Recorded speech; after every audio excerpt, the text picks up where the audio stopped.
Bienvenidos a Vestibular Café, un podcast dirigido a todos los profesionales de la salud interesados en enfermedades vestibulares. Yo soy Jorge Madrigal, director del proyecto educativo La Academia del Vértigo. Desde hace más de 15 años me dedico al manejo de pacientes con trastornos que generan vértigo y mareo, así como al entrenamiento de profesionales en medicina vestibular. Mi objetivo es tener un espacio para que conozcan opiniones y experiencias de colegas y amigos expertos en toda Iberoamérica, de una manera relajada y amena, bebiendo una taza de café. Estoy seguro que siguiendo y escuchando este podcast conocerán mucho más de esta área y, como yo, enamorarse de ella. Bienvenidos. Bienvenidos a Vestibular Café, a este nuevo episodio, y estoy muy emocionado porque ahora tengo a un gran invitado. Les cuento, tenemos al doctor Nicolás Pérez Fernández, otorrinolaringólogo e investigador de la Clínica Universidad de Navarra, con sede en Madrid. Ha sido investigador principal en cualquier número de publicaciones, es miembro de la Sociedad Varani y bueno, pues organizó la última reunión de la Sociedad Varani en mayo del 2022 en la ciudad de Madrid. Estamos hablando de alguien de los top investigadores mundiales en el área de medicina vestibular, seguramente el más grande dentro del habla hispana y en lo particular, pues es un ídolo personal. Así que, Nicolás, bienvenido al programa. Es un honor tenerte aquí. ¿Cómo has estado? Muchas gracias. La verdad que para mí es un verdadero placer estar pues donde sea y cuando sea, ¿no? Porque la ventaja de estas cosas que haces es que se quedan grabadas y se oirán donde sea y cuando sea, con lo cual, buenos días, buenas tardes, buenas noches. O sea, Excelente. Sí, es la ventaja. Yo creo que es algo de lo bueno que nos dejó también en parte esta pandemia, que ya la parte asíncrona, de la parte a la distancia, pues nos ha permitido, pues justamente romper estas barreras de la distancia y del tiempo. Y pues bueno, como ya te había comentado antes de entrar aquí, la idea de este programa de Vestibular Café en una de sus ramas es justamente que yo he tenido la fortuna de poder, bueno, a ti conocerte en muchos cursos, de poder platicar contigo, de podernos irnos a tomar un café, pero mucha gente no conoce a las verdaderas caras detrás de los artículos y de los nombres de los investigadores. Y así como se habló en la última reunión Barani de ya hacer un concepto de medicina vestibular y de invitar a que más gente se una, creo que esto podría llegar a ser inspirador, ¿no? Y sobre todo me interesa mucho que se conozca de los investigadores lo que estaba detrás, qué los motivó, cuál es su historia. Y entonces, pues quisiera empezar con eso, Nicolás, si te parece, que nos cuentes un poquito de tu historia. ¿En qué momento? Digo, tú y yo sabemos que la mayoría en la parte en todo el mundo no es lo más común que un otorrino se dedique a pacientes vestibulares. Eran como los pacientes castigo, ¿no? Para muchos de nosotros. ¿En qué momento a ti como otorrino te empezó a interesar la patología vestibular? bueno, Jorge, la verdad que es difícil porque, pero yo sí, hay un momento. En verdad, puedo recordar el lugar, no el día, pero la situación y tiene mucho que ver con lo que uno hace, ¿no? Yo me formé en música de cabeza y cuello. Nos dedicamos a la laringe en todas sus versiones, funcional.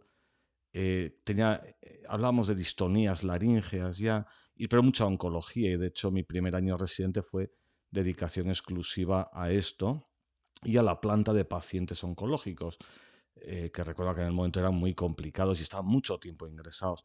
Y recuerdo un día, me encuentro en la Facultad de Medicina, que está enfrente del hospital, a un compañero mío que venía, es traumatólogo, un compañero de promoción, era también R1, y venía a un congreso que organizaba la Facultad de Medicina de Ortopedia, de Traumatología. Pablo se llama. Y me acuerdo que íbamos caminando, yo me lo encuentro, venía de algo de la facultad, iba caminando hacia la clínica, me lo encuentro, estábamos charlando y me dice, oh, tú sabrás. Pues mira, el otro día estaba en la guardia de puertas y vino un paciente con una neuritis, una neuronitis vestibular, era el término que se usaba en aquel momento, ¿no? Y me pregunté, me acuerdo que me preguntó, ¿aquí qué les dais a las neuronitis vestibulares? Yo recuerdo que no tenía ni la más remota idea, o sea, era un tema que en aquel momento no existía mi problema era la traqueotomía, la faringotomía, las fístulas, era otra historia. En concreto, esto no era mi historia, ¿no? Yo creo que me produjo tanta vergüenza aquello, que fue una sensación tan fuerte que dije, bueno, voy a estudiar algo al respecto. Y me acuerdo que en mi departamento teníamos el libro de Paparella, los 3 tomos de color Yo lo compré de color morado, teníamos la edición anterior traducida al español, que debía ser del siglo XVI probablemente ese libro, yo tenía la edición nueva en inglés, y luego teníamos el libro el Tratado de Cirugía de Oído de Michael Glascock, ¿no? Era todo lo que teníamos de patología vestibular, imagínate en el libro de Glasgow lo que puede venir de patología vestibular, y bueno, de Paparella tenía muy buenas cosas, porque entonces en algunas cosas escribía Harold Shugneck. Entonces, esto es todo lo que había. Lo siguiente que hice fue insistir en el estudio. Y entonces estaba la enciclopedia médico-quirúrgica, la enciclopedia médico-quirúrgica en España era algo importante. Entonces tenía los capítulos para cada especialidad y tenía 2 capítulos de patología vestibular muy interesantes en francés. Yo no tengo ni la más remota idea de francés, o sea, no tenía, recuerdo los fotocopié en sábanas grandes, en francés, bueno, aquí era algo, pero en el fondo lo bueno es que los franceses lo venden todo muy bien y te lo venden como empaquetadito todo y ya está. Esto es así de sencillo y así de fácil. Luego te das cuenta que no es así. No, pero aquí fue una entrada muy, muy apasionante. Y a continuación lo que hice fue montar las pruebas vestibulares en el departamento. Las pruebas vestibulares en el departamento consistían en aquel momento hice una...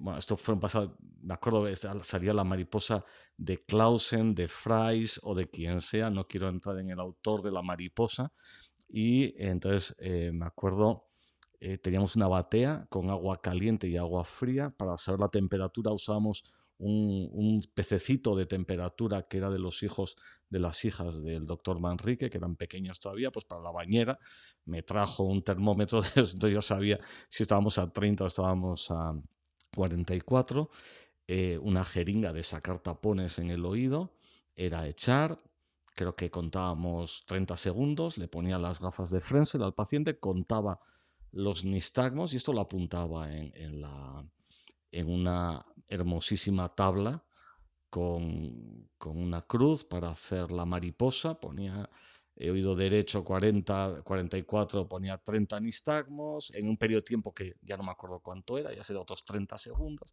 Periodo central, quitaba las gafas, le ponía el dedo para que mirara por si suprimía o no. Y en realidad ese fue el origen de mi trabajo vestibular. Para entonces era R2 ya.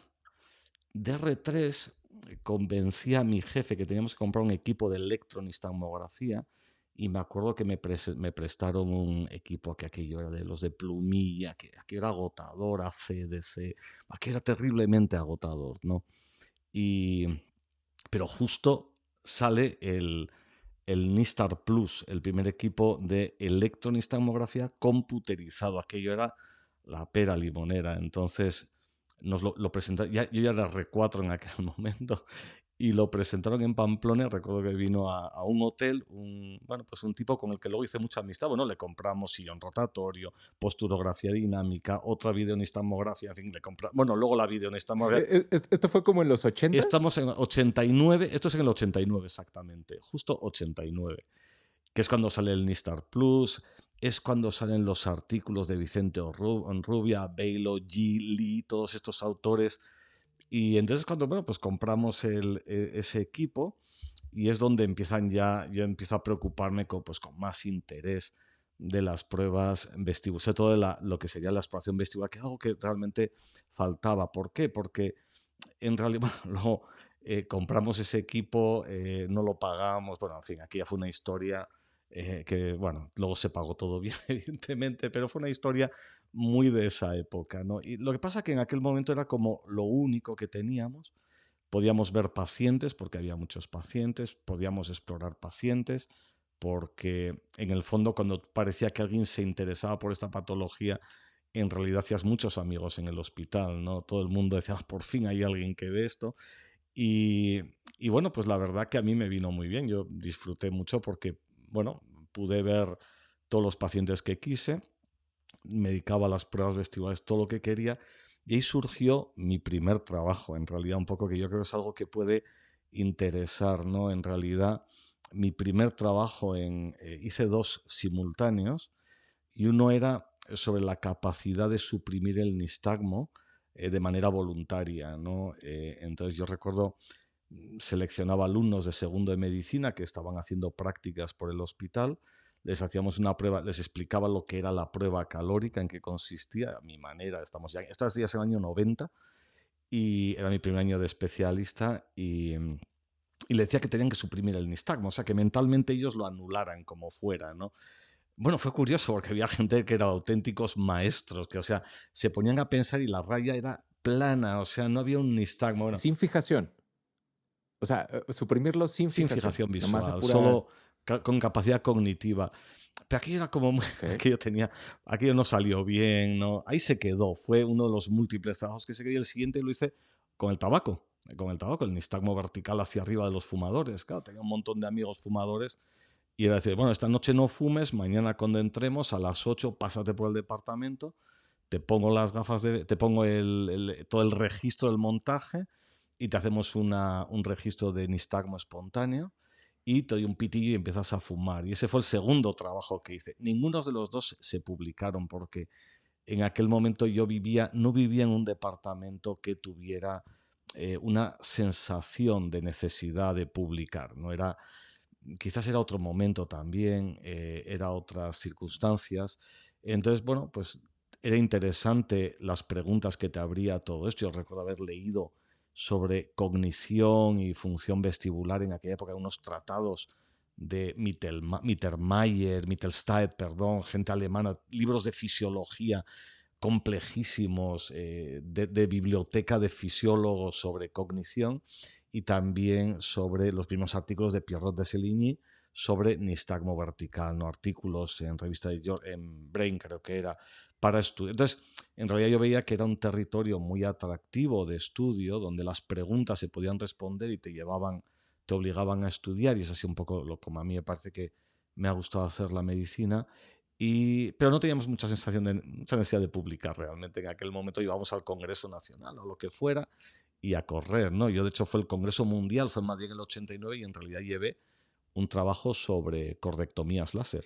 O sea, fíjate tú, eso fue por donde iba yo en aquella época. Por eso fueron inicios muy peculiares, sin ninguna ansiedad, sin ninguna ansiedad, y que, bueno, pues que fueron, yo lo recuerdo con mucho placer, porque era un poco loco aquello, era un poco loco. okey. O sea, entonces, digo, tu formación no empezó como investigador, como digo, muchos que tú y yo conocemos, sino te fuiste haciendo investigador conforme te empezaron a entrar estas Bueno, dudas, ¿no? yo en realidad en aquella época tampoco tenía mucho tiempo para hacer otras cosas, porque aquí en mi primera, ya estamos en los 90, los primeros 2, 3 años yo hice de todo, y me tocó una lista de espera de pacientes para operar de esta pedectomía, que fueron 50, otros 50 de mastoidectomía y luego otros 50 también para timpanoplastia. O sea, ya más o menos en 2 años me pegué operando casi 200 pacientes de oído. O sea, fueron cosas que estas que te pasan en España a veces en listas de espera. Era un poco de lo que se trataba que yo tenía que hacer. La parte vestibular era algo que en realidad eran pacientes, y yo nunca tuve una sensación de que tenía que hacer una carrera, sino realmente tenía que ver a los pacientes, entenderlos, explorarlos, tratarlos, seguirlos. Insisto, yo no tenía una necesidad de hacer una carrera formal, sino que en realidad yo tuve la suerte, y esto hay que reconocerlo, que los que estuvimos en el departamento de aquella época tuvimos una suerte magnífica de tener un jefe de departamento que, entre una de sus grandes cualidades, era identificar personas y decir, tú te quedas y tú qué quieres hacer esto, todo tuyo, hazlo por tu cuenta, es para ti, este es terreno, tú lo desarrollas, yo no tengo más preocupación, pero tú hazlo. Y entonces nos dejaba hacer con muchísima tranquilidad. Entonces yo tuve siempre una libertad tremenda. Mi vida profesional no dependía en absoluto de los resultados que dijéramos, número de publicaciones, número de ensayos, número de proyectos, sino que era un trabajo asistencial en el que tenía que progresar, tenía que ir creciendo, tenía que ir desarrollando, y este era el objetivo. Lo que pasa que, bueno, pues yo tuve también la suerte de tener eh, 3 o 4 profesores en la facultad, que era gente muy sesuda, muy de proyecto de investigación, muy de publicación, y más o menos fui liando todo esto un poco a mitad de los años 90. Ese fue el momento en el que realmente reconozco que aquí hay que poner orden, que no voy a llegar a ningún lado de esta manera, porque en cierta forma yo tenía muy claro que para dedicarme a esto no podía renunciar a la actividad médica quirúrgica y tampoco podía dedicarme a la investigación. Tuve un momento de duda, si lo recuerdo, que fue en el 95, cuando tenía que decidir por dónde me iba a mover. Hubo un momento de duda. Yo había estado un verano y un poquito más ahí precisamente en el Masai Anir, en el laboratorio del doctor Shukne, con él, sobre todo con Bob Kimura, estudiando histología de hueso temporal, ¿no? Ese era mi... y pude organizar, conseguir una beca al venir. Bueno, en aquella época monté un laboratorio de hueso temporal, incluíamos enceloidina, cortábamos con microtomo de deslizamiento. Mi tesis doctoral fue sobre eso, que me llevó 10 años o 12 hacerla, que yo fue algo inhumano. Pero hubo un momento de duda, ¿no? Pero hubo un momento, la verdad que fue pequeñito, muy pequeñito. Y yo sabía que no había palabras para hablar de lo que luego se ha llamado medicina translacional. Pero yo creo que en aquel entorno, en aquella época, en nuestro hospital, sí que había una necesidad, una sensación de tener claro que deberíamos de combinar muy bien asistencia, docencia, investigación, y que el concepto era medicina translacional. Es el gran concepto de los años 90, en el que es el bench to bedside, que dicen los americanos, y el bedside to bench, que es lo más interesante, ¿no? Entonces, yo recuerdo que en aquel momento nadie tenía esa preocupación, nadie tenía esa sensación. Sí teníamos un poco, éramos quizás, si no estudiabas la molécula, la estructura molecular del átomo, de lo que sea, ya que se me da lo mismo, eras como de segunda fila, y yo creo que esa era un poco la sensación que teníamos todos, ¿no? Como concepto de medicina translacional. Pero bueno, yo creo que luego a largo plazo se ha visto que será la idea clave, ¿no? Y que salió muy bien y que funcionó muy bien. Pero ese fue un poco el verdadero origen de mi trabajo, y muy complicado al principio porque tenías que combinar la actividad asistencial con la investigadora y la docente. Entonces luego hay otro momento crítico, que es el famoso Manual de Electronistomografía, el libro amarillo, que se llamaba en España. Esto fue un curso, a mí me gustaba mucho, quizás por el concepto francés, ¿no? Tenía las patologías, las enfermedades, neuritis vestibular. Entonces, yo tenía una pléyade de pacientes, entonces cogía uno de ellos, que era el que fuera, tenía toda la historia clínica, todas las pruebas vestibulares hechas, la radiología que se hiciera en aquel momento, el tratamiento y la evolución. Y entonces yo hice un curso a base de retroproyección. Probablemente la gente, ahora vuelve a estar de moda porque se puede hacer, pero hubo un momento que desapareció, que eran aquellos plásticos transparentes que ponías sobre un cristal, sobre un espejo, un cristal, se proyectaba una Ujú. luz desde abajo, desde arriba, ya no sé dónde era, y se proyectaba en la pared y era muy bonito. Entonces yo recuerdo yo haber dado un curso entero, 2 días. Entonces yo estaba sentado en una silla alta con un retroproyector delante, iba pasando continuamente páginas. Yo creo que tenía, bueno, de hecho lo tengo, cuando cerré el despacho en Pamplona y me vine a Madrid, creo que tenía como 500 páginas hechas en retroproyección del curso que hice. Entonces saqué un libro, el manual de electronistomografía, el amarillo, ¿no? Y luego lo edité y estas historias, ¿no? Bueno, casi me mato yendo. Bueno, fui con Juanma Espinosa, di ese curso en el año 94 en el Congreso Nacional en Madrid, casi nos matamos en la carretera. Aquí fue una Ok. aventura, pero lo di. Recuerdo que fue un curso, estaba el profesor Bartual en la sala y estaba el profesor Onrubia. Entonces, con Onrubia tuve una metedura de pata, porque otras cosas se pueden contar aquí, ¿no? Yo a Onrubia lo había conocido estando en Boston, pero lo perdí de vista. Y yo leía, lo tenía un poco como muy, pues eso, encumbrado, pues es una personalidad de esa Claro. época, ¿no? Y de siempre. Y entonces cuando yo doy este curso, salió muy bien y me fui con los residentes del departamento a celebrarlo ahí al lado del Melia Castilla. Y al Congreso ya era en el Melia Castilla, que tú conoces bien, pues 3 calles arriba hay unos bares y tal. Y bueno, yo creo que me tomé 3 cervezas, probablemente de trago una detrás de otra. Y yo volví un poco así, no con las ideas muy claras al hotel. Y me encuentro en la entrada del hotel, se me para un señor y me empieza a felicitar del curso, tal, pero qué bueno, tal, me ha gustado mucho, le felicito y tal. Yo no sabía quién era, no le ponía cara, y bueno, era de noche, además, eran las 11 y tal, y a la entrada del hotel, y, y yo veía que llevaba un pin en la solapa de la americana, cosa que tampoco era muy habitual. En aquella época solo llevabas un pin si eras de un equipo de fútbol, ¿no? Y le digo, entonces yo le pongo la mano al pin, le digo, ¿y usted de qué laboratorio es o de qué equipo? Y dice, no, yo soy el doctor Rubia y tal. Yo me cago en Dios. Digo yo, tierra trágame, vaya metedura de pata acabo de hacer aquí, ¿no? Bueno, aquel fue el libro de las pruebas de electroenstamografía, que luego me decidí editarlo formalmente un día que vine a un curso aquí en Madrid y me encuentro las fotocopias de las fotocopias rodando en un laboratorio, en una sala de exploración vestibular, ¿no? Entonces decidí editarlo, no sé, bueno, por lo menos tengo la honra de haberlo editado, ¿no? Fue un esfuerzo personal, impro, y me gasté yo todo el dinero y se acabó, pero bueno, lo tenía editado, ¿no? Era una época muy peculiar, una época, yo te diría que muy libre, muy lo que fuera, bueno, imaginativa, con muy pocos medios, muy pocos, vamos, medios cero, medios cero, pero bueno, muy entretenida, muy entretenida. Hasta ese momento ya tenías, en toda esta historia que me cuentas, a un mentor No, vestibular o ¿en qué momento es donde entra año David C? 95. Año 95 yo decido qué voy a hacer con mi vida. Tengo que decidir algo.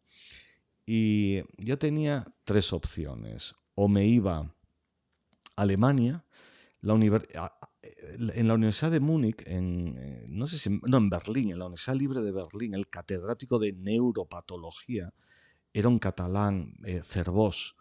Este era compañero de promoción del catedrático de anatomía humana de mi departamento, de mi universidad, compañero de cátedra de no sé quién, o sea, un hombre muy conocido en la universidad, pero él era el gran catedrático en la Universidad Libre de Berlín. Y un día apareció en Pamplona a dar un seminario, porque él daba algún seminario. De hecho, creo que me dio alguna clase de neuroanatomía, pero no me acordaba.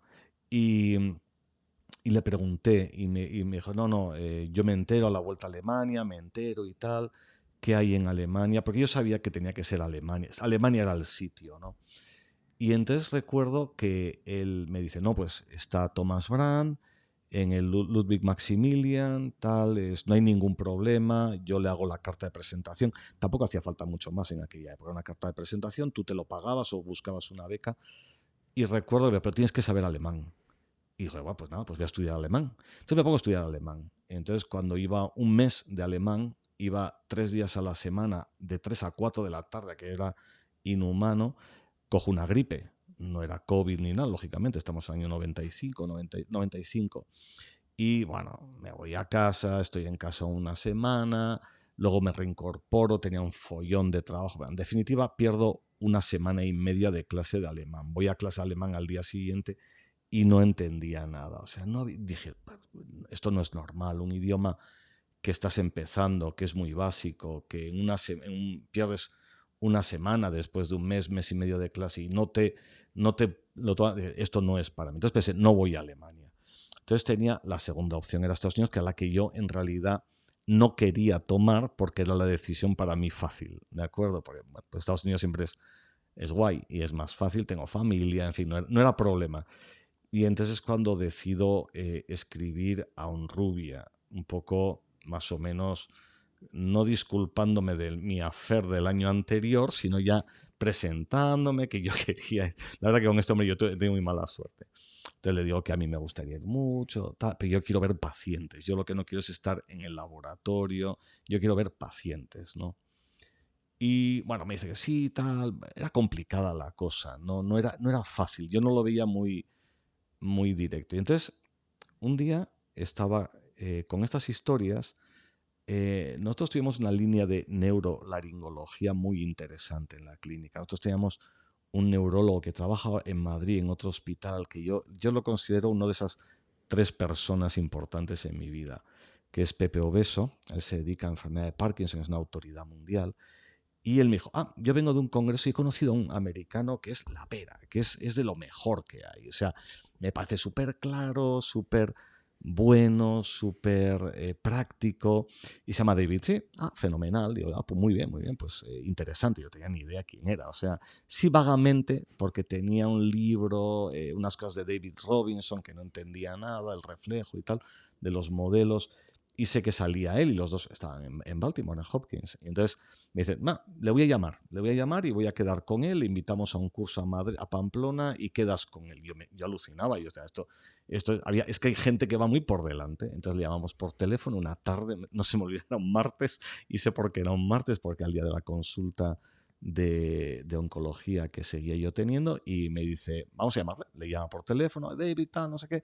Mira, estoy organizando un curso de vértigo con un especialista de otorrino y te queremos invitar. Y si te parece, puedes venir en febrero del año que viene o no sé cuándo, una cosa así.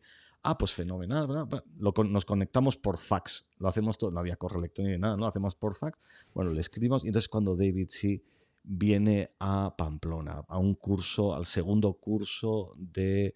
Porque ya había hecho algún curso de vértigo y pruebas vestibulares, ¿no? Y entonces él me dice, con toda la jeta del mundo, no, tiene que ir un tal Ian Curtois al curso, que es un tío un fisiólogo muy bueno, tal, no sé. Pues fenomenal. Yo pensaba que el tal Ian Curtois iba a ser inglés, por lo de Ian, ¿no?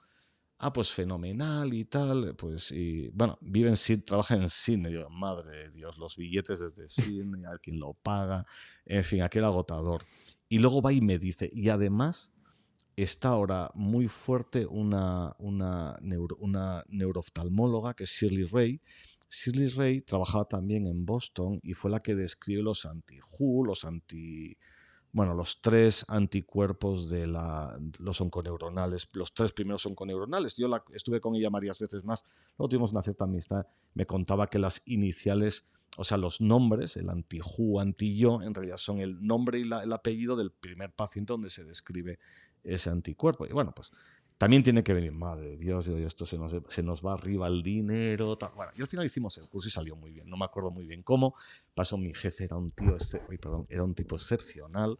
Él sacó el dinero, vino un montón de gente. Yo tuve un montón de jaleos, porque dijimos, vamos a coger, con que vengan 40 es suficiente, ¿no? Bueno, cuando íbamos por el 50 y ya no cabían, llamaba gente, oye, quiero estar en ese curso, como sea, tal, no caben, además lo hicimos en un aula pequeñita, no esperábamos a nadie, realmente esperábamos a 20 o 25, ¿no? Cuando íbamos por 50, aquello me preocupó mucho.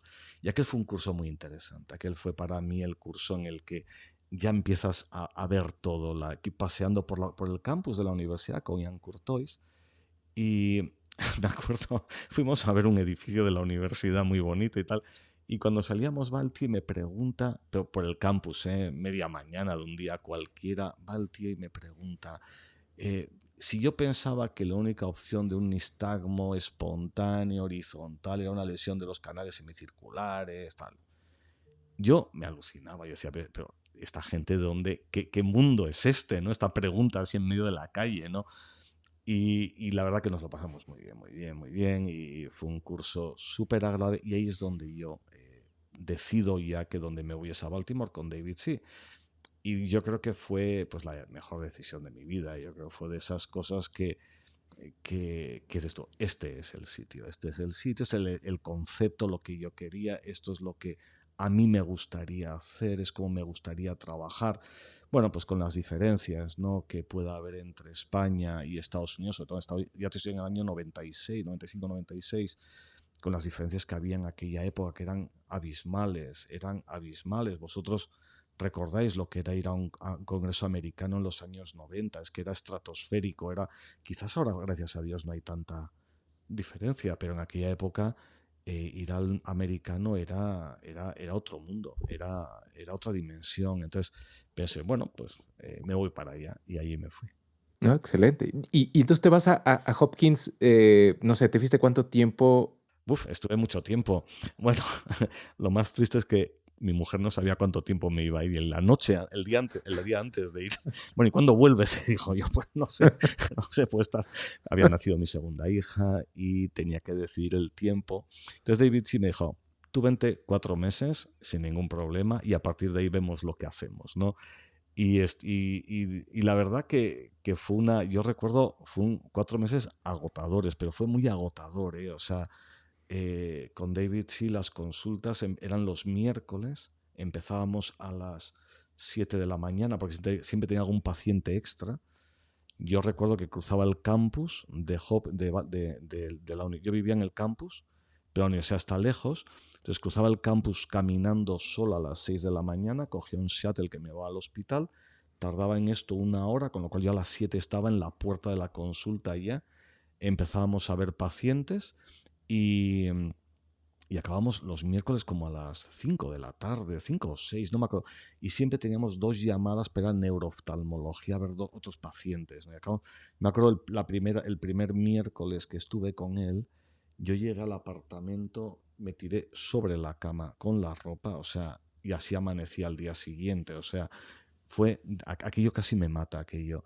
Luego los jueves teníamos día de sesiones que era alucinante, aquello era con pacientes, eran los clásicos grand rounds de neurología. Luego teníamos la sesión de laboratorio, la sesión de vestibular, el invitado que venía de no sé dónde, aquello era una especie de locura formativa. Y yo los lunes y martes pasaba consulta el lunes con Richard Lewis, que es un neurólogo que se dedica, él venía de Yale, y los martes con uno que me acabo de encontrar hace muy poco, me hizo mucha ilusión, un tipo excepcional que no me acuerdo el nombre ahora, pero y luego el viernes que era un día libre, entonces yo el viernes solía estar, estaba más en la parte del laboratorio de David Robinson, viendo el Sklar Search Coil, participando en proyectos, un poco, era una época, era un día un poco más libre, ¿no? Pero para mí, Baltimore supuso como dos cosas, ¿no? La primera fue poner orden. Yo creo que estudié tanto, vi tantos pacientes en esos años previos, que yo que tenía una especie de cacao considerable, pero muy considerable. Yo creo que era capaz de reconocer enfermedades, patologías, problemas, pero no tenía un esquema mental. Yo creo que David sí lo que me dio en 2 semanas fue ponerme, cerrarme. Ahí ellos acaban de publicar en el Continuum la monografía aquella de... Yo la tengo todavía porque me la regaló, el último ejemplar que él tenía me lo regaló, y es donde ya se empieza a separar la clasificación semiológica, ¿no? Desaparece ya la etiológica. Entonces, aquello fue como decir, uy, es verdad, esto va aquí, el diagnóstico diferencial de esto, es esto. O sea, un poco era el trabajo ese, ¿no? Y luego, pues luego la sencillez que era la investigación, ¿no? Para mí era, qué complicado, ¿no? Es una pregunta que te haces, organízate y ya está. Y hay días que ahora, ayer estábamos, ¿no? Con una fellow que tengo yo ahora. El otro día vimos un paciente que hizo una reversión espontánea del nistagmo de posición, ¿no? Cosa que ya había visto varias veces, pero nunca me interesó. Bueno, te pones a hablar, a mirar, a revisar, y empiezas a ver dónde está el problema, qué falta, qué no falta, te cuesta 10 minutos sentarte, hacer un papel, vamos a hacer este proyecto, hay que mirar este tipo de pacientes bajo estos criterios, en este plazo de tiempo, de esta manera, ¿vale? Y empezamos a guardar. Llevamos 5 pacientes ya. O sea, quiero decir, si están los pacientes, la cuestión es la pregunta que tú te quieras hacer, y yo creo que en vestibular hay muchas preguntas que se pueden hacer, ¿no? Yo creo que es un poco el origen al final luego de nuestro trabajo, ¿no? Es ser observador. Tampoco hace falta, yo no me considero una persona observadora ni lista, vamos, mucho menos eso, o inteligente, pues eso queda muy lejos de mí, pero en el fondo al final tú vas viendo pacientes, que yo creo que es lo más importante, ver muchos pacientes, uno detrás de otro, pim, pam, no parar, eso es algo que no se nos puede ir de la cabeza. Te haces tus preguntas, esas preguntas son siempre, bueno, se han respondido, o de pronto ves el resquicio de, ay, aquí esto no lo han mirado, ¿no? Y te pones a buscarlo. A veces los años te dan la posibilidad de establecer hipótesis. Al principio eres muy fishing, vas a pescar a ver qué sale, pero bueno, yo creo que... Y yo creo, yo la suerte que tuve con David sí, que en realidad es el que considero mi verdadero mentor, Yo cuando volví, me acuerdo, me siento con mi jefe y me dice, bueno, ¿qué vas a hacer? Y yo tengo trabajo para los próximos 10 años, tengo trabajo. O sea, creo que luego se puede decir que tuve para los 20 años, no para 10. Pero yo sabía que ahí había todo un terreno donde podías entrar, trabajar, investigar, hacer bien al paciente, que es de lo que se trata al final, reconocer tus errores. Yo no sé, yo creo que reconocer lo que no sabes. Yo siempre digo que los más tontos de la especialidad somos nosotros, ¿no? Porque somos los que nos conocemos muy bien nuestras limitaciones, ¿no? Hay veces cuando el paciente, y usted, doctor, cree que con esto ya hemos terminado. Sí, me dice, pues no lo sé, el tiempo nos lo dirá, ¿no? Yo creo que eso es muy del mundo vestibular, ¿no? No te atreves a hacer predicciones y este es el último vértigo y tal. Pues mira, a lo mejor no, pero bueno, eso es lo que hay, Exacto. ¿no? Pero bueno, yo creo que aquel fue un momento muy bueno, muy bueno. Ahí yo coincidí, ese viaje empezó con una Barani, mi primer Barani en el 96 en Australia. También era la que organizaba Bian Courtois y Jalmay, es donde conocí a Jalmay y me lo pasé muy bien porque salí de Pamplona, fui a Baltimore pasando por Australia, o sea que son casi 4/5 partes del mundo. Y en Australia conocí a Lloyd Minor, él venía, bueno, pues venía todo el grupo de Hopkins, estaba él, justo habían visto un mes antes al primer paciente con la dehiscencia, que fue paciente de David. Sí, yo los 10, 15 primeros pacientes los vi allí y vi la primera o la segunda cirugía y la verdad que fue muy bonito, pero yo tampoco estaba yo estaba en neurología, no estaba en otorrino en aquel momento. Luego conocí a Jalmay en aquel momento que me reí mucho porque él tenía un hijo que trabajaba en la ópera de Sydney y me pasó entradas para los 4 días que estábamos en Sydney. Fui, bueno, todas las hoteles, la Lucia Lammermoor, dos de cámara y la otra no me acuerdo cuál era, que no me gustó, pero y bueno, hice mucha amistad con él, la verdad que reconozco que es una persona con la que luego me he solido encontrar cuando nos encontramos en congresos, no, no nuestros, quizás el americano en neurología, el americano de otorrino, el europeo y tal, si él coincidía, siempre pasábamos algún rato juntos. Yo, la verdad que me he reído mucho con él. Recuerdo cuando fue la Barani en París, que fue en el 2000, me dice, vamos a hacer una vuelta por el exhibit. Claro, el exhibit de la Barani en París era un exhibit muy de Congreso Europeo y estaba Eric Ulmer presentando su equipo de VHIT, como se llamara, ¿no? Entonces le estaba Ujú. explicando a Jalmay cómo era la prueba del Head Impulse. Yo no sabía realmente dónde meterme. Yo decía, no sé cómo decirle, porque además yo conocía a Eric Ulmer, le conocía mucho, ¿no? Y había venido a Pamplona, usábamos su equipo de videonistamografía, pero yo decía, pero no se está dando cuenta, porque era un hombre la verdad que era un hombre muy imaginativo, Eric Ulmer es una de las personas más imaginativas que yo he conocido en mi vida. Ha sabido sacar la chispa a todos los equipos. Por eso yo creo que su equipo de vídeo para mí es uno de los mejores que ha habido siempre. Simple, sencillo, su esquema era, pero también un hombre muy despistado. Entonces, cuando estaba explicando a Jalmay el Head Impulse, yo estaba diciéndole, oye, a ver, este es el del paper del el signo clínico de paresia, ¿no? Y bueno, ya nos fuimos, la verdad que nos pasamos muy bien. Y luego conocí en Australia también a Sergio Carmona. Él venía de Rosario, a la Barani, y me hizo mucha gracia porque luego también es una persona con la que, bueno, pues que he hecho una amistad muy grande y todos sabemos quién es Sergio, ¿no? Entonces, pero lo conocí ahí, la verdad que me hizo mucha gracia. Fue muy. Además, yo creo que conocí al lado del hotel donde estábamos, que era el Ibis más barato que había en Sydney, al menos yo estaba en ese. Había una agencia de viajes que hacía promocionar viajes a San Fermín. Los australianos son conocidos porque son en San Fermín, siempre se han portado como unos auténticos dementes, ¿no? Y entonces me acuerdo, hombre, no había teléfonos móviles, pero me hubiera gustado sacar fotos de cómo anunciaban las fiestas de San Fermín. Era casi como ir a las fiestas de la Galia con Asterix y Obelix, ¿no? Que era una cosa alucinante. Pero bueno, fue un gran viaje, ¿no? La verdad que yo creo que ahí conocí también a un japonés, yo era Kamei, ahora no me acuerdo que era el del head shaking, un tipo muy curioso, súper curioso, organizó un seminario, un simposio dentro de la Bahrein sobre After Nystagmus, me acuerdo era el título, súper interesante, un hombre súper educado, luego yo me escribí mucho con él, hicimos un trabajo, no salió nada, en fin, de estas cosas, gente que conoces, ¿no? Y ahí conocí luego pues ya los grandes, ¿no? Pues estaba Jay Goldberg, estaba Charlie Oman con Young, que era el homenaje a aquel de que los dos venían del MIT y de la NASA. De hecho, yo tuve una cena con Eric Young. Eric Young fue astronauta, estuvo a punto de irse. Fue una de esas que ellos hacían siempre dos misiones, una era la que salía, la otra era la que estaba preparada. Él estuvo una de las a punto de salir y bueno, era pasión. Aquí era, de pronto te ves en otro mundo, dices tú, uy, hemos subido el escalón, ahora es otro escalón, ¿no?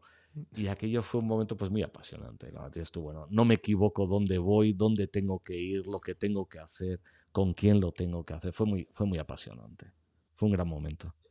Ya para ese entonces, digo, de tu regresada de Hopkins a España, pues me imagino que viste como el terreno de decir, "Puta, aquí tenemos, o sea, no tenemos mucho, pero tenemos un montón de potencialidad de cosas que hacer, ¿no?" Mira, pues año 96, gentamicina no ponía a nadie en España. Bueno, se ponía, se hacía de vez en cuando, pero no existía el proceso.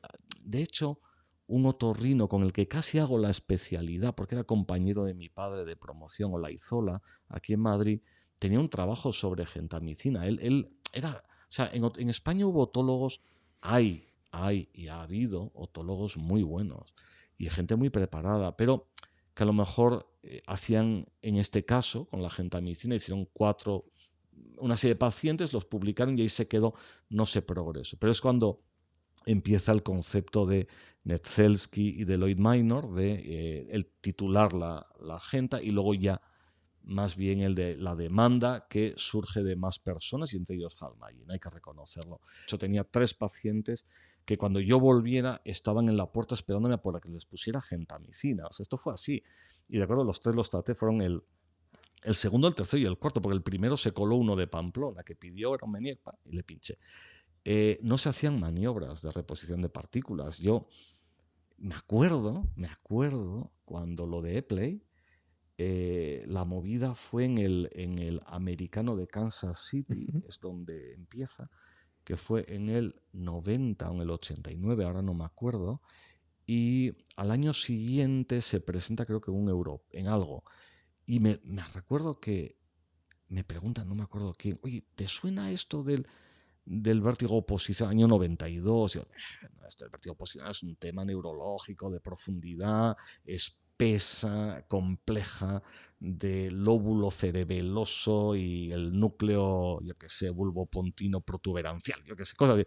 Era lo que en aquel momento, fíjate luego, ¿no? Entonces yo me acuerdo cuando vengo a España y me pongo a hacer maniobras de Epley, un paciente me demandó, porque sí, él había venido a la clínica a que le vieran, tenía un vértigo posicional de la pera, un posterior de estos persistentes, muy limitante, tal, no sé qué. Y nada, pues yo le veo, yo creo que le exploré, incluso hice unas calóricas, creo, si mal no recuerdo. Y cuando termina, digo, bueno, le voy a hacer una maniobra para tratar esto, es una cosa muy sencilla, tal. El hombre llevaba como 4 años con esto penando de hospital en hospital y hay un pipiolo va y le dice, esto es una chorrada, esto, mire, esto se trata así, porque en aquella época era cuando decíamos, se acabó.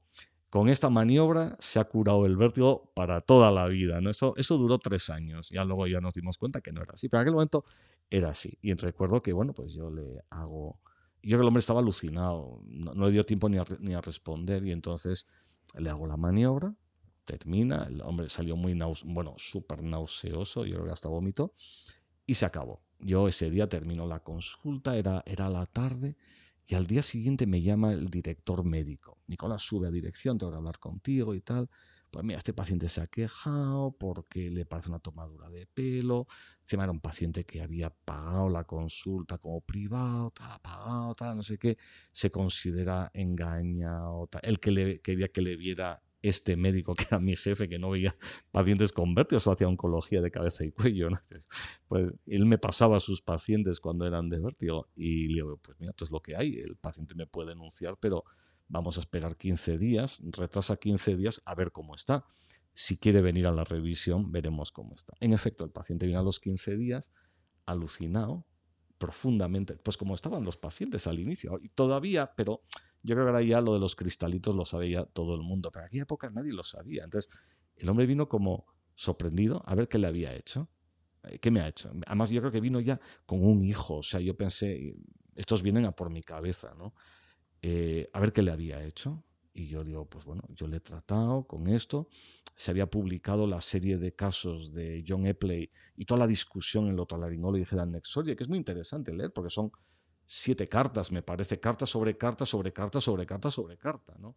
Que es muy, escribe además varios artículos o varias cartas las escribe Blakely, de Brian Blakely, de Toronto, bueno, de Canadá, pero no sé dónde, le contesta a Epley, se meten todos aquellos, una gozada de lectura, y yo la seguía, que era como eran las series de la época, lógicamente, y digo, mira, le he hecho esto es la maniobra, esto es lo que hay que hacer, es cómo se trata al paciente, no hace falta medicación y tal. Y me dice el hombre, no, es que no he vuelto a tener vértigo, es que llevo 4 años sin acostarme y es que me puedo acostar, dormir. El tío estaba pero alucinado, ¿eh? O sea, de estas cosas. Y digo yo, bueno, pues yo la verdad que tampoco le di mucha importancia. Dije, bueno, por lo menos me di cuenta que mi cuello seguía íntegro y que podía seguir trabajando y no acababa en denuncia. Nunca le di más importancia. Creo que no le he vuelto a ver nunca más, ¿no? Pero sí que es verdad que en aquella época, tú piensas, hubo un momento entre el 97 y el 2000, que yo todos los días pinchaba a alguien una gentamicina. O sea, tenía instilaciones diarias, pum, pum, pero era cuando era titulado, con lo cual tenías que poner una serie de inyecciones hasta producir un daño. Esto hacía que repitieras, que hicieras 2, 3, el promedio salió en la tesis de Eduardo, eran 2,7 o algo así, pero yo todos los días tenía un paciente, semana tras semana, 5 pacientes, y había días que tenía varios para pinchar gentamicina, ¿no? Y maniobras yo estaba aburrido de hacer, ya es cuando salen los horizontales, que además eso me lo contó Nuti, Daniele Nuti vino a Pamplona, les invité a unos Sanfermines, a David y a Daniele Nuti, y me contó lo de los posicionales porque su mujer es uno de los primeros pacientes con un agiotrópico, si mal no recuerdo. Y ya se empieza a liar también, hay horizontales, tal, y aquello ya era maniobra. Entonces ya hubo un momento que mi práctica es como la de ahora, que no paras de hacer maniobras. Si das libertad a la entrada del paciente, no paras de ver estos pacientes, ¿no? Pero fue un momento también pues muy libre, muy, muy, muy libre, muy bueno, todo el territorio es mío, no hay nada, pero ya yo venía ya con la idea de hay que escribir las cosas, ¿no? Y fíjate cómo es el mundo. La primera serie de pacientes de Genta eran 35. Los presenté en Madrid en un curso que organizó Miguel Ariste, y Miguel Ariste es uno de los más grandes cirujanos de oído que tenemos ahora en España, y organizaba un curso en la Cruz Roja y vino en Rubia aquel curso, y yo presenté los 35 pacientes, pero ya era un protocolo, ya era muy organizado. Me acuerdo que joder, yo cuando lo presenté hubo un momento que me daba miedo porque estaba muy, muy bien armado todo. Y me acuerdo que me vino un rubio y me dijo, no, es impresionante. Me felicitó, ¿no? Volvimos a retomar un poco, porque claro, él se enfadó porque yo no había ido a Los Ángeles. Se enfadó conmigo bastante. Pero bueno, salió muy bien y tal. Y fíjate cómo es la vida. Me acuerdo, venía a Madrid en el vuelo de Pamplona y venía un periodista, un chico que yo conocía de la carrera y tal, bueno, de la época de la facultad, y trabajaba en un medio, en un periódico de Madrid, pero él era de Pamplona y sigue en Madrid. Y me acuerdo, ¿qué es de tu vida? Tal, pues mira, voy a dar un curso y tal. ¿Y qué haces? No, pues le conté un poco de qué iba. Tampoco. Yo estaba muy nervioso, la verdad, que era la primera vez que presentaba cosas de gentamicina, y era un curso de cirugía de oídos. Eso también llevaba drama en su época. Bueno, yo tuve una muy gorda en el congreso en Canarias en el 96. Cuando yo vine de Baltimore me fui directo al congreso. Madre de Dios, la que me cayó de todos los cirujanos gordos de España, cuando les dije que había que hacer gentamicina, cómo hacía, cómo iba a hacer, cómo no sé qué. Me dijeron de menos bonito de todo. O sea, recuerdo que ya acabé borde, porque ya hay veces que me pongo muy borde, soy capaz de ser muy grosero. Cuando un especialista no sé qué me dijo, le dije, bueno, tú no tienes ni idea, me estás ¿Tú sabes lo que es cofosis? O sea, me defines ahora aquí cofosis delante de todo el mundo, así acabamos. O sea, aquello fue muy violento. Era una época también muy violenta. O sea, la gente se daba cuenta que estaba cambiando todo, que la gentamicina iba a arrasar con las neurectomías, iba a arrasar con las laberintectomías, que el vértigo posicional acababa con las medicaciones, que aparecía el concepto de rehabilitación vestibular muy diferente. Se acababa un mundo, se acabó un mundo en aquella época. Entonces a mí me tocó ser el tonto que estaba en la primera línea, ¿no? En la cresta y trayendo cosas a España nuevas, ¿no?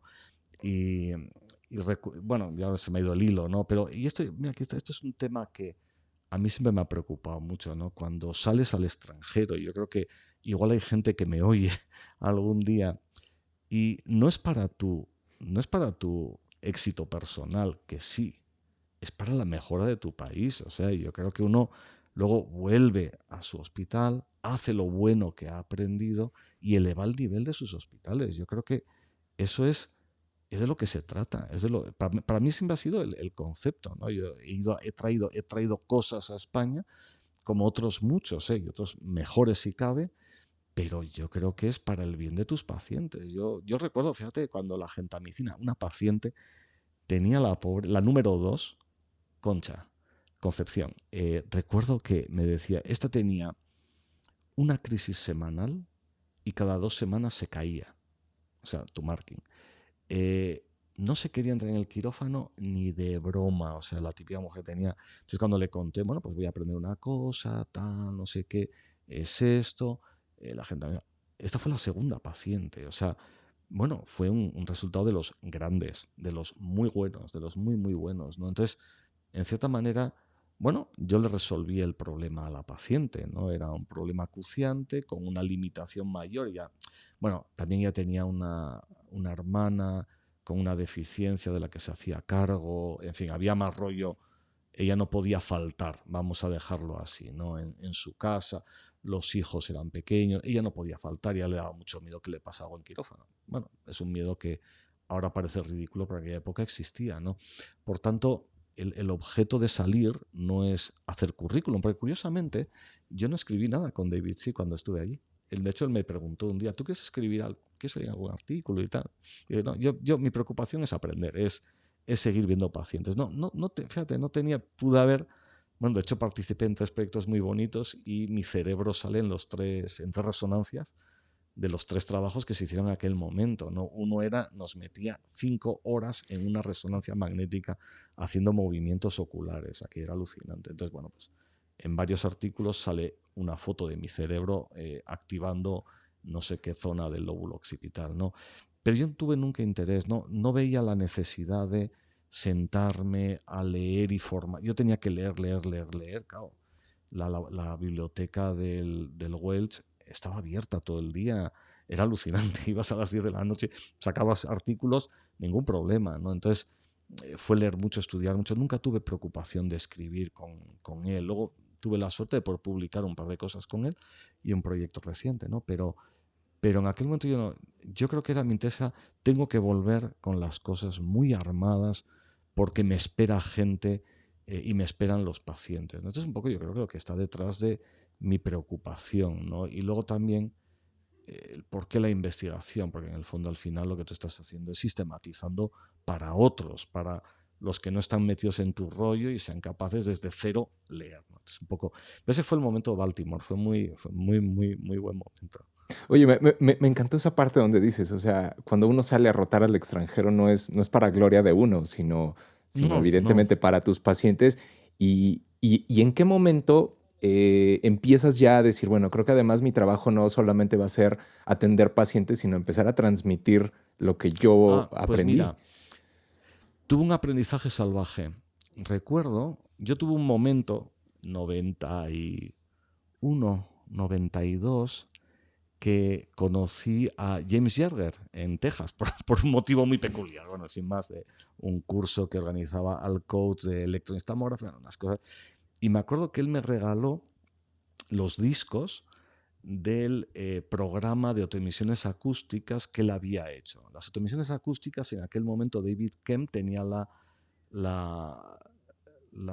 el copyright para las transitorias y las espontáneas, pero los productos de distorsión yo creo que no sabía muy bien qué hacer con ellos, ¿no? Entonces los dejó como modo investigación, de tal manera que permitía que sin royalties cualquiera pudiera investigar. Y entonces James Yerger, que era un tío alucinante, vamos, yo cada vez que pongo el timpanograma tipo A, B o C o AS, me acuerdo de él, es que lo tengo en la... Estuve en el hospital, estuve 2 mañanas con él, haciendo cosas y viendo, y, bueno, enseñándome.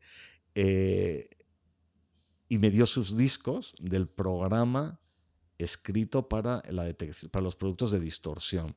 Y me acuerdo que los cargué a la vuelta y me dediqué a hacer, tengo cosas de... Y de hecho yo que vi una de las primeras neuropatías auditivas, pero no me di cuenta. De hecho, volviendo atrás un día, encontré los registros de, mira, esta es la primera neuropatía que vi yo y ni me enteré. ¿De acuerdo? No había ese concepto. Pero bueno, volviendo a esto, yo estaba en el mundo de las autoemisiones también y pedí una beca a la Comunidad Económica Europea y me dieron para estar en el hospital de... eh, en Suiza, en... ya no me acuerdo. Es una ciudad que pertenece a, a 3 países. Bueno, pues se me acaba de olvidar. Y ahí trabajaba Frances Harris, que era una investigadora americana que trabajaba allí. Estaba Rudolf Probst, que era el jefe del servicio, y trabaja también John Allum. O sea, es un hospital muy peculiar, era muy peculiar. Y entonces, bueno, me dan la beca, yo iba a estar una semana con ellos para hacer revisar un proyecto de autoemisiones acústicas, perfilar en el programa que yo llevaba, que me habían arreglado un poquito para productos de distorsión, que funcionaba de maravilla, eso solo se puede decir eso. Todavía tengo los discos, ¿eh? Y recuerdo que llego y alguien no había comunicado al hospital que yo iba tal día, pues debe ser como el 10 de enero, o el 11 de enero, ¿no? Recién salidos de las Navidades. Y yo aparezco ahí un lunes, tenía el hotel, tenía todo, y de pronto, en Basilea, era Basilea, Ujú. y de pronto me dicen, uy, aquí no hay nadie previsto que venga hoy, déjeme hablar con el profesor Probst. Rudolf Probst en aquel momento, yo que era Faltz, el jefe, y Rudolf Probst estaba ya, se estaba jubilando el otro, ¿no? Y era un tipo excepcional. Y me acuerdo como si fuera hoy que salió y me dijo, no, no, no se preocupe, esto es una equivocación del que lo organizó, y en vez de echarle la culpa al tío, o sea, en vez de echarle la culpa al tío, a la Comunidad Económica Europea, que era como se llamaba entonces la Unión Europea, nosotros te lo vamos a resolver, danos una hora, dije yo, bueno, yo me alucinaba, tal. Entonces a la hora me sale Frances Harris, que había cambiado todo su esquema, que había todo su trabajo, tal, y que tenía tiempo para mí toda la semana menos un día, porque se iba afuera, y la semana siguiente también menos el primer día, ya iba a coger un fin de semana largo, pero que podía aprovechar. Y me dice Rodolfo Frost, ese día pasas consulta conmigo, que era una consulta de oído, ¿no?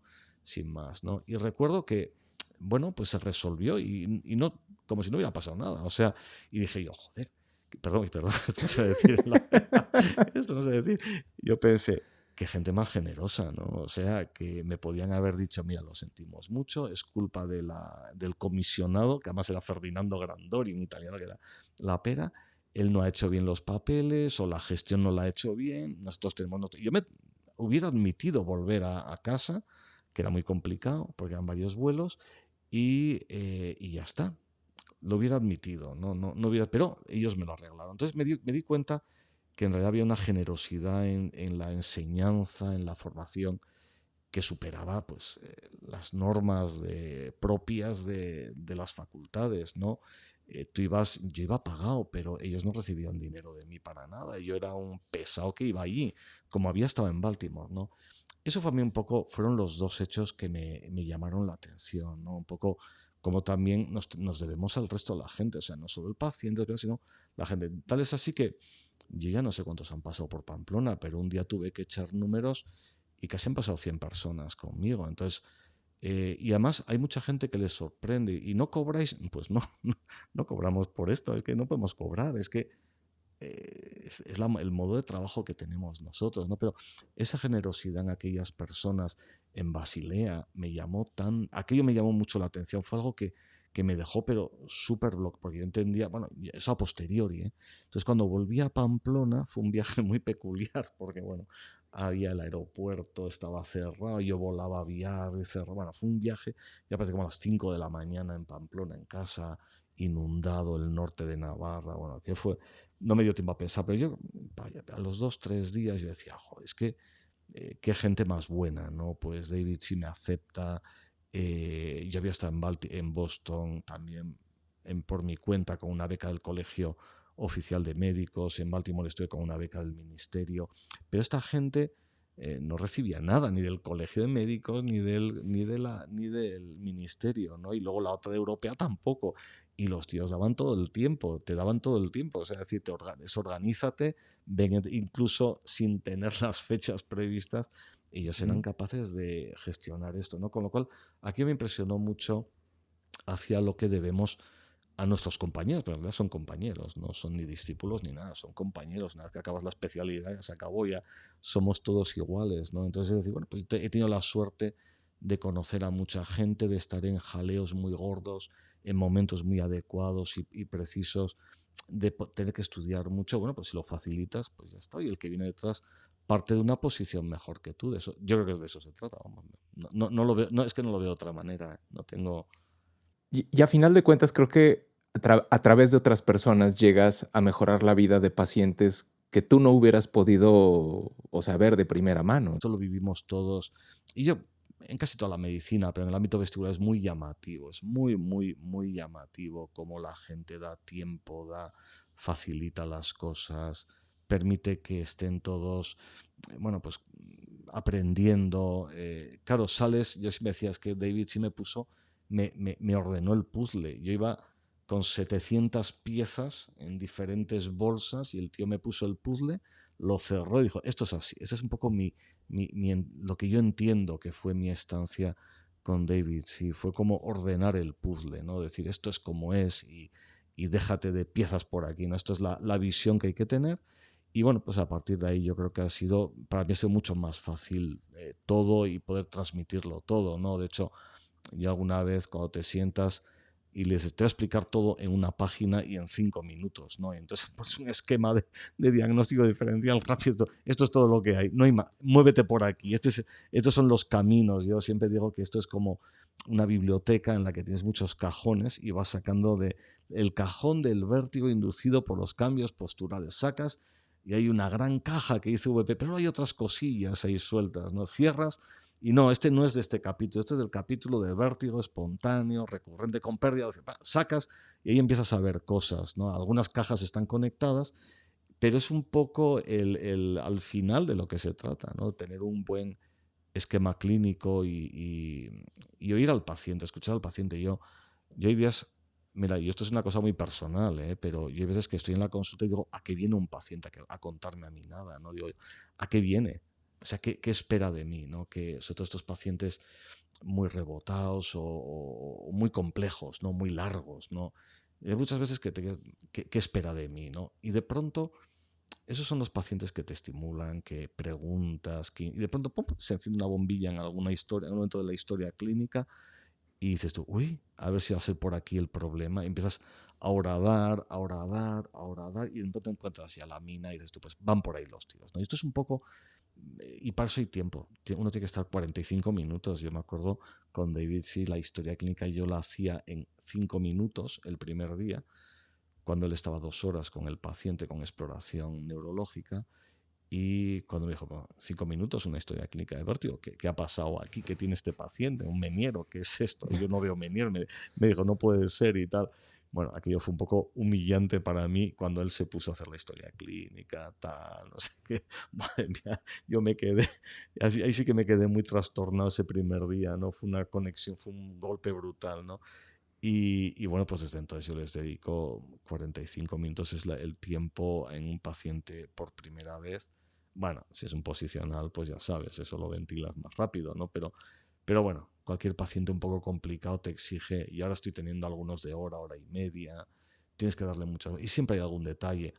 Yo a los residentes saben que, no sé si lo dirán esto algún día, pero otro día tuvimos un caso clínico y fue tan superficial la presentación de la sintomatología vestibular que no pude tuve que parar y decir, oye, tú esto no es así, esto no es así. Vuelve y siéntate a hacer otra vez la historia clínica, pues esto no es así. esto no puede ser así. Quiero decir que hay que dedicarle un tiempo, ¿no? Y ahí es donde surgen los hechos. Pero bueno, a lo que te iba, esto te lo van enseñando. Bueno, yo he visto a David C. coger un artículo, tachar en rojo todo, ver un artículo, la primera página, que solo quedaba en negro sobre blanco un par de líneas y el resto todo tachado, todo modificado, todo. O sea, yo creo que eso, con mucho respeto a las personas, pero hay que indicarles dónde están los errores, ¿no? Y bueno, eso es lo bueno. Es for free, pero tienes todo el derecho del mundo también de corregir. No, no Sí. por eso no va a ser duro. Y porque tiene que ser así, ¿no? Para que se hagan las cosas como se deben de hacer, no, Así no es, como salgan, ¿no? Oye, así Nicolás, es. ¿y en qué momento te empezaste a involucrar en la sociedad Barani? O sea, porque me imagino, digo, y esto culminando hasta la reunión que Sí, organizaste, ¿en qué momento te empezaste a meter en la sociedad y ya tu trabajo pues empezar a trascender, pues no solamente España? bueno, yo que tuve la suerte con las gentamicinas, ¿no? Yo siempre digo que eso es lo que me dio la... Yo tuve mucha suerte con los primeros artículos de Laryngoscope, porque además tiré muy alto y tuve suerte. Y yo creo que fue la metodología. Yo recuerdo que teníamos en España y en México probablemente, o porque estás ahí tú, pero tenemos la suerte que nos cuesta poco a veces hacer muchas cosas a los pacientes. ¿Y cuántas veces las hacemos? Si es un hospital público, porque es el hospital público, si es un hospital privado, por gratis, ¿no? Decir, pero esto es inconcebible en Estados Unidos. Hace una... No, es que este paciente su seguro no le paga la prueba calórica. Pues ya está, lo pierdes del estudio. Aquí dices, venga, invito yo a pruebas calóricas, ¿de acuerdo? ¿Cuántas veces lo hemos hecho? ¿No? Porque nos interesa tener una N grande de pacientes, ¿no? Yo creo que bueno, pues esa ilegalidad, irregularidad hispana, yo creo que nos ha permitido también tener buenas series, ¿no? Yo creo que al principio yo tuve la suerte también de trabajar con muy buena gente. Yo creo que he dirigido varias tesis con codirectores excepcionales, con ideas muy grandes de cómo manejar datos, cómo mover estadística. Entonces, ahí tengo mucha suerte. Y luego Barani, bueno, pues Barani era fácil, ¿no? Era el único que iba de España, con lo cual era muy fácil identificar. ¿Dónde está el español? Pues no tiene ningún mérito, ¿no? Entonces, yo me acuerdo en el 2000. Lo que pasa es que a mí hay cosas que no me gustan de la Barani, ¿no? Entonces, cuando en el 2000 en una mesa redonda me invitaron porque era el único así como no habitual a empezar a hablar de todo el tema de la clasificación, ¿no? De los síntomas y los signos. Ya hablamos de crear un currículo en el año 2000. Esto fue en Uppsala, me acuerdo como si fuera hoy, porque a mí se me ocurrió, ¿no? Eh, bueno, pues estábamos todos ahí muy calientes, ¿no? Y entonces cuando ya empieza Alex Birsdorf a organizar todo el ICVD, ¿no? A mí como esas cosas me aburren mucho, me salí muy rápido, o sea, intenté no, sí me han aburrido, reconozco que son interesantes, pero las personas que lo hacen tienen que tener una capacidad innata y yo no la tengo, yo no soy muy constante para estas cosas, entonces ahí yo la verdad que en esos primeros años entre el 2000 que fue en Uppsala, que no se me olvidará porque fue el año que Osasuna subió a primera división también, yo estaba allí en Uppsala y bueno, me enteré ahí. Son de estas cosas así que se juntan, ¿no? Y fue un congreso, la primera vez que yo iba a Uppsala. Había ido en el 96 a Australia, en el 98, ojo, ya no me acuerdo. Yo creo que fue en Italia. Y en el 2000 era Uppsala, tocaba Uppsala. Y entonces iba también, no, perdón, miento. Cuando era en Uppsala, iba un profesor de aquí de España, que era Rafael Urquiza, que era muy amigo de Mati Ánico. Pero él solo iba cuando era en Uppsala, porque él había trabajado en Uppsala. Y recuerdo que él me presentó a Mati Ánico, la verdad que es una persona excepcional, y siempre tuve muy buena amistad con él, ¿no?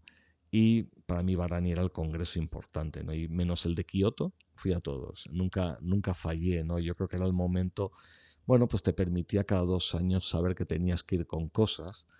Era un territorio que estaba cogiendo unos tintes muy neurofisiológicos. Yo recuerdo, yo presenté en Islandia, en el 10, un trabajo sobre autoesclerosis y vértigo. Y me acuerdo cuando salíamos de la sesión y tal, se acaba y tal, se me acerca un neurólogo muy conocido y me dice, ¿qué pasa? Ahora también tenemos que pensar en autoesclerosis cuando vemos un paciente con crisis de vértigo y tal. Y yo digo, pues sí, lo que pasa es que nosotros como hacemos audiometrías las encontramos. Tú tendrás que buscar a alguien que te haga una audiometría, ¿no? Pero a ellos les sorprendía mucho, ¿no? Algo para nosotros, bueno, estaba no es habitual, ¿no? Pero estaba en el entorno y a veces ves esas audiometrías extrañas y tal. Pero ahí me di cuenta que realmente era muy, muy neurológica, neurofisiológica. Y yo creo que cuando lo trajimos a Madrid, todo esto de Madrid surge por un calentón. Esto fue un calentón, no tiene otra definición. Cuando hice una masterclass en Madrid, que salió muy bien, en el año 2000 no sé cuántos, de VGIT, que vinieron Sí, yo fui a Jaime, esa. Kurt Toys. Tú estuviste en esa, ¿no? Sí, sí, claro. Bueno, cuando hago esa, que hay que recordar que la noche anterior estaba todo patas arriba era muy bonito el stage, pero es que la noche anterior estaba mal puesto todo. Y bueno, aquello, bueno, son estas cosas que también salen, gracias a Dios, ¿no? Y me acuerdo, me dice uno, y ahora la Barani. Y digo yo, ¿qué me estás contando? La Barani. Y me acuerdo que me reí, dije, bueno, fenomenal y tal, ya déjalo correr, ¿no? Y recuerdo que antes de Corea, ese año antes, también en el Nacional, se me aprontan tres, hay que pedir Barani, tienes que pedir Barani este año, porque debía ser yo el que lo tenía que pedir, yo nunca me tuve esa sensación de por qué. Y dije, joder, pues no, yo no tengo ningún, esto es un movidón, es como muy complicado, ¿no? Esto no tiene sentido, estas cosas van a otros lados, no vienen a España, ¿no? Y, joder, se pusieron pesados, pero muy pesados. Y pensé, yo me acuerdo, Corea fue junio, yo creo que estaba en Semana Santa en Pamplona, y dije, mira, pesados, vamos a montarlo, voy a escribirle a Goran, que ya estaba, yo creo que estaba Goran ya, Laurel, y que vamos a presentar Madrid, ya está. Y así me dejan en paz y a ver si se olvidan un poco y me dicen que no podemos. Pues fenomenal, recibo el correo de vuelta, fenomenal, tal, y tienes que presentarlo, no sé qué día y tal. Y bueno, pues como 3 días antes no teníamos nada, o sea, pero nada, la palabra, haz un logotipo de Barani. Bueno, no sé si os recordáis para que es un logotipo, que es como especie de España, aquí le llamaríamos España Cañí. Y, y sale un logotipo ridículo, todavía me acuerdo, lo tengo por ahí dando vueltas. Y hacemos la presentación, pues ya visteis, fue una presentación como muy, bueno, España, Madrid, un sitio bestial, cosas de Wikipedia, o sea, todo era de Wikipedia. No íbamos con nadie en aquel momento. Yo creo que había sacado un mapa muy bonito y puse el aeropuerto donde estaba, tal, el hotel, el Meliá, cosas, pero bueno, de esto y de esto, bueno, pues ya está, ¿no? Le das a tu hijo de 15 años, hazme una presentación. Y bueno, y lo presentamos. Y la verdad que, bueno, era España, Italia y Ámsterdam. Y a mí me preocupó mucho porque la presentación de Italia no era buena, no era buena. Teniendo mucho poder detrás, yo creo que no era vendible. Matera no era un sitio vendible para congresos de Baran. Y yo creo que nosotros veníamos además de un nacional en una ciudad de España mal comunicada y eso es un castigo. Y Ámsterdam se sale en la primera votación y ahí me preocupé mucho. Decir, vamos a salir. Yo pensé, vamos a salir porque lo de Italia puede que no salga, ¿no? Y entonces, en realidad, todos los votos de Ámsterdam se vienen para Madrid y salimos, ¿no? Bueno, aquello fue el inicio de mis males. Yo creo que a partir de entonces todo me ha ido mal en la vida. O sea, yo reconozco que aquel calentón no me fue bueno. Yo estoy muy contento de haberlo organizado, pero me hubiera gustado más no haberla organizado, de verdad. Ha sido un dolor de cabeza día tras día y todavía es un poco de dolor de cabeza. Ya tengo algún dolor de cabeza.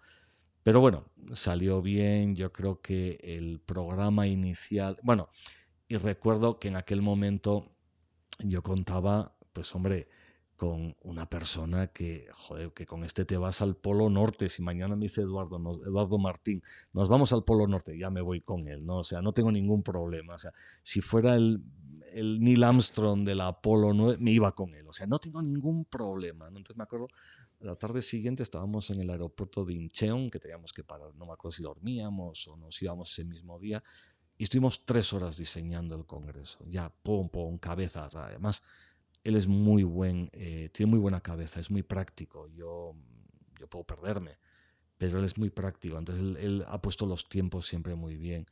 Y yo creo que eso fue para mí el éxito. De hecho, esta Barani se la ha comido Eduardo con patatas fritas, vamos, yo creo que ha puesto un esfuerzo tremendo. Y aquella Barani, la que teníamos para el 2020, fatídico 2020, era muy buena. No os podéis ni imaginar el programa que teníamos y el programa social era alucinante. Aquello era, a mí me ha dado mucha pena, os lo digo muchas veces que, bueno, la hicimos pensando, hay que salir de esto ya, no podemos estar con esto, pero aquello era un programa, el programa científico era muy bueno y el programa social era muy bueno. ¿Qué pasó? Que viene todo el follón y entonces entra más a peso José Antonio, porque entonces teníamos que decir, ok, quitamos programa social, tenemos que ser muy duros con el programa científico, ¿no? Entonces el programa científico, José Antonio pone todo el esfuerzo. Teníamos ideas claras, yo tenía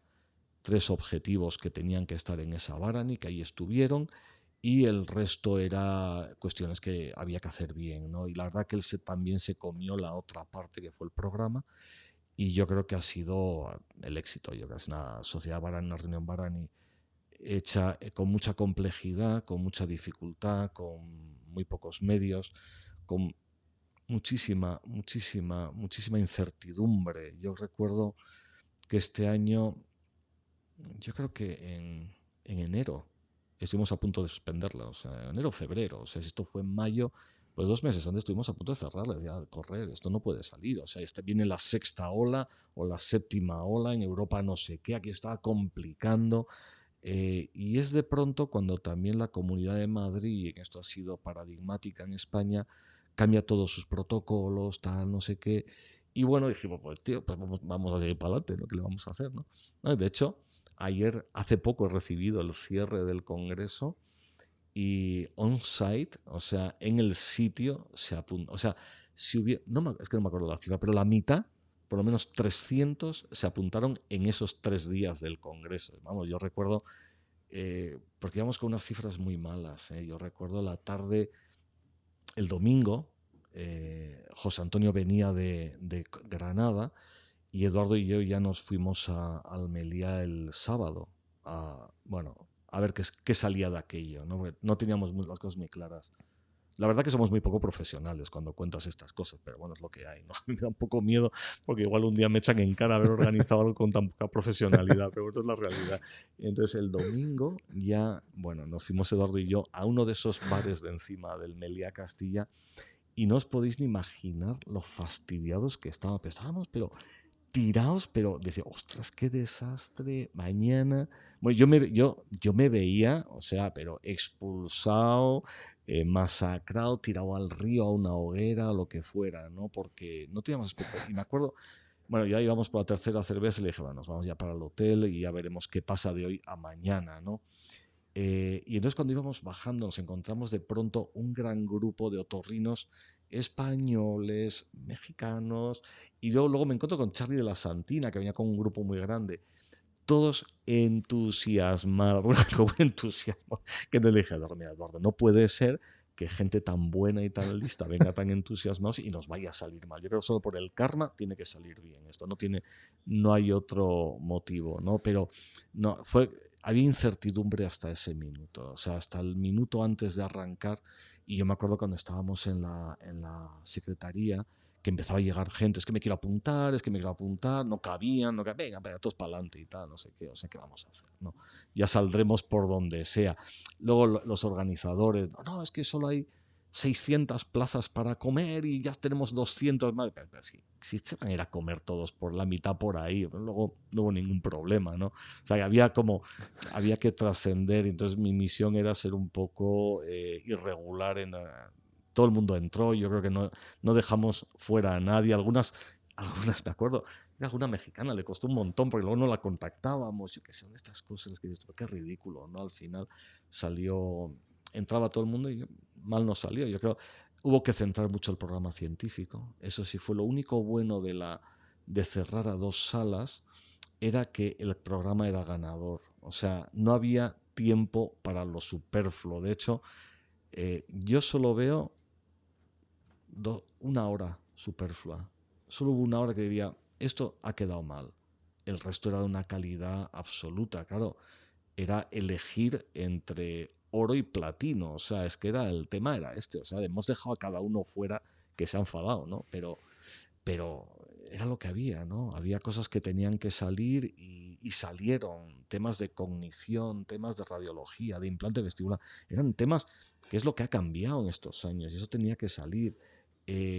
Cómo salieron todo lo que hubo de Menier, de posicional, la de migraña, la de vascular. O sea, yo creo que hubo muchas cosas que tenían un punto de novedad y presentación tan buena que fue fácil. Yo creo que fue fácil hacerla por eso, porque es que era elegir. Inicialmente teníamos 5 salas. Tú imagínate 5 salas simultáneas. Entra, presentaríamos cualquiera, ¿no? O sea, hasta a mí me hubieran aceptado comunicaciones, de hecho a mí solo me cogieron una. A mí me hubieran cogido más si fuera más, pero no, fue muy selecto todo y yo creo que en ese sentido fue a mí me ha parecido muy atractivo, pero bueno, ha sido con mucha incertidumbre, o sea, bueno, nos hemos quedado económicamente un poco tocados, pero bueno, ya a ver cómo salimos de todo esto. No, para mí, digo, yo empecé a ir a las Varanis, mi primer Varani fue la que organizó Sergio en Buenos Aires, evidentemente luego la de Corea, la de Uppsala, y no, bueno, la que hiciste tú es la que más me ha gustado, o sea, Gracias, eres buena posiblemente persona, sí, o sea, Jorge. no, no, no, es que lo describiste muy bien, el karma que tenía, las dificultades que le dieron la misma pandemia, también provocó que yo creo que en el ánimo de todos era el ya querernos nuevamente juntar, o sea, todos queríamos ir a Así es, Madrid, o así sea, a es. final de cuentas, y fue una situación que salió muy bien, la gente yo creo que estaba súper contenta, eh, fue muy clínica, fue yo creo que de las Varanis más clínicas que yo he Bueno, esa era conocido, la o sea, idea. O sea, y venimos de unas cuantas Varanis muy... Yo no recuerdo, yo que fue la de Uppsala antes, bueno, donde salió Argentina, fue en Uppsala, yo que hubieron 3 salas de potenciales vestibulares seguidas, o sea, mañana en una, tarde en otra, el día siguiente en otra. Aquello era ya, vamos, la importancia del N10 en, yo qué sé, en el oído derecho de zurdos, yo qué sé, comunicación, ¿no? Se estaba convirtiendo en una sociedad un poco pesada, para mi gusto. Yo que vi las primeras, fíjate, las primeras de la de París fue una locura. La de Seattle fue carísima, pero fue muy buena, muy clínica. Yo recuerdo algunas. Y luego el mundo fue cogiendo. Entonces ya en Islandia empezó a ser una Varani. La de Kioto yo no estuve, pero estuvo una persona que trabajaba en aquel momento conmigo en el departamento y ya empezaba a ser muy de exploración, de investigación ruda, muy compleja, muy de casos, digamos, investigación de potenciales, de pruebas, nistagmos raros, optocinéticos de no sé qué tipo, pruebas rotatorias excéntricas, era la moda en aquel momento, no había quien entendiera de que la off-vertical axis rotation, la OVAR, ¿no? Que no había quien lo entendiera. Empezaba a haber algo de radiología, pero era muy tecnológico y tampoco se entendía bien.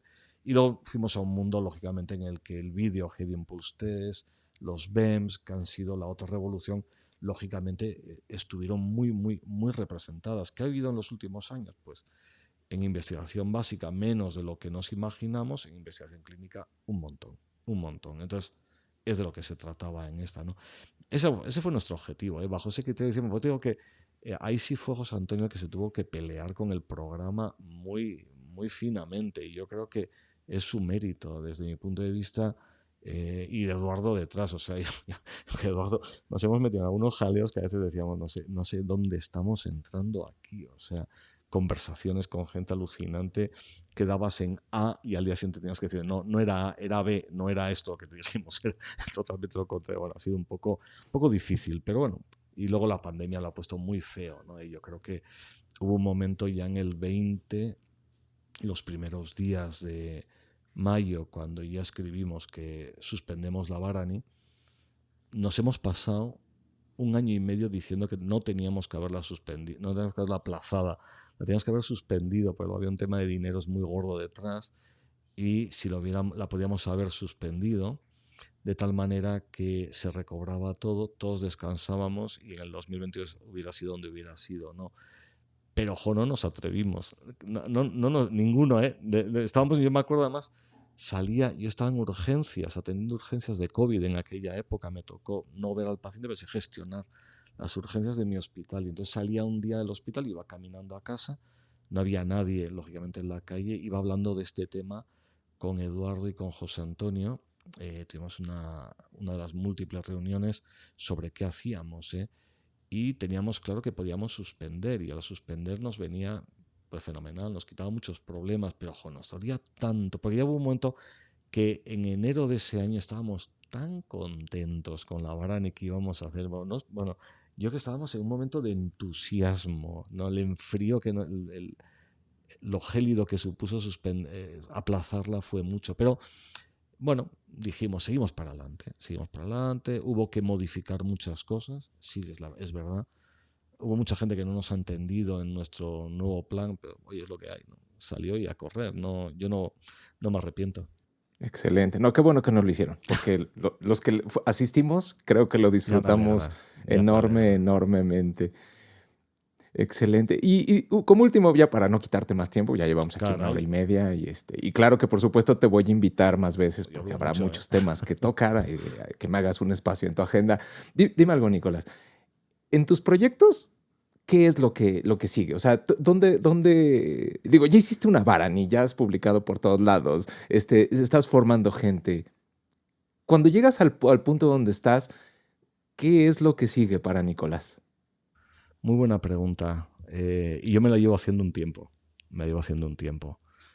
Eh, yo ahora tengo unas responsabilidades hospitalarias nuevas. Entonces, eh, tengo un debate interno muy gordo sobre mi futuro, ¿no? Entonces, no lo tengo claro. Si yo no tuviera muchas responsabilidades ajenas a la especialidad, creo que lo siguiente es algo en lo que estoy dando vueltas con Eduardo, que es un poco poner en marcha, ponerle pies a ese famoso currículum, ¿no? Decir, bueno, venga, vamos a por algo ahí, ¿no? Pero no lo sé, me da miedo. Yo creo que eh, a mí es que, ¿sabes qué pasa? Me gusta mucho la libertad que tiene la gente. Entonces, arrojar las cosas. A mí me gustaría que la gente hiciera cosas, la verdad. No me gustaría ser líder de nada. De verdad, no me gusta, ni quisiera serlo nunca. Y me gustaría ver que más gente hiciera cosas. O sea, poder ser alguien que ayudara a que otras personas hicieran las cosas por su cuenta. Nicolás no quiere hacer nada, ya está tranquilo, está en paz consigo mismo y con su proyección y con su desarrollo personal y profesional. No es que decir que no pare, o sea, tengo publicaciones y no llego y tengo gente y bueno, estamos con cosas para publicar y seguir trabajando. Tengo un proyecto de investigación FIS en radiología de hidrops, pero así en plan organizativo gordo, a mí no me gustaría hacer nada, pero me gustaría ver que de pronto ya no eres y son los que lo hacen y tú ya te has ido. A mí me gustaría irme realmente. O sea, en el fondo es lo que te apetece. ¿Por qué? Porque quiere decir que los que vienen detrás lo hacen. Y no... esa, es que esta ha Excelente. sido una conversación hoy con mi mujer. Mientras estábamos comiendo en un sitio magnífico de Madrid, porque estamos un tiempo magnífico, esto casi parece el DF, pero justo estábamos hablando de este tema, ¿no? ¿Qué pasa en el futuro, ¿no? ¿Qué te corresponde? Y en el fondo lo que te corresponde es nada, se acabó, vienen otros detrás. Entonces, yo cuando hice mi primer curso en el año 94 o 93, ahora se me olvida, tendría que mirar, o 92, 93, porque tenía 30 años, ¿no? Pues tiene que haber alguien con 30 años, 35, 40, que esté haciendo cosas. Yo no.